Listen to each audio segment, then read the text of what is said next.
coordinator for the Center for Disabilities Deaf-Blind program.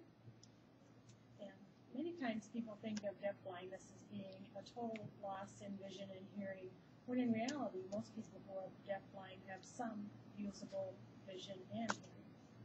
Also, many times people view deaf blindness as being deaf plus blind, and then assume that those accommodations that are in place for people with vision impairment or people with hearing impairment are effective for individuals with deaf blindness.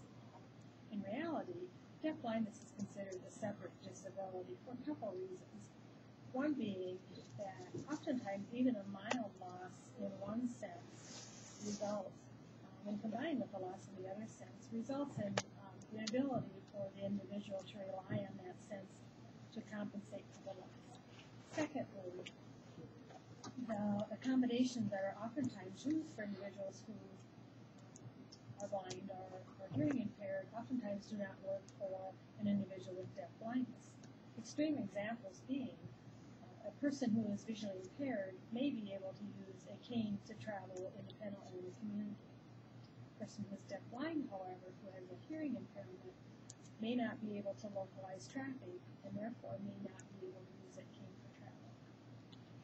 Same token, a person who is deaf and uses American Sign Language for communication may not be able to do so if their vision is impacted.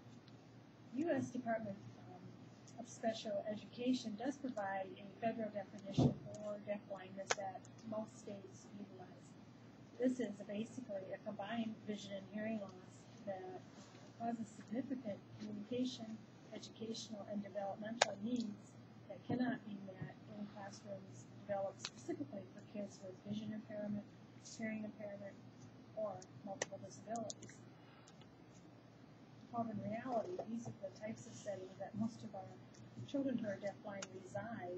The key point is that they require alternative individualized accommodations and strategies to meet their needs and allow them to reach their fullest potential.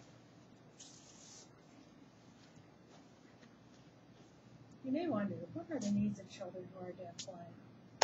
It's been said that between 80 and 95% of all the information we receive from our environment we obtain through our distance senses, which are our hearing and our vision.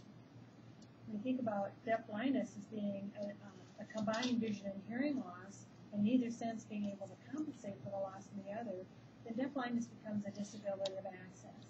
Access to all the information that's necessary for learning, communication, and overall development. Deaf-blindness impacts learning in that information does not come to children who are deaf-blind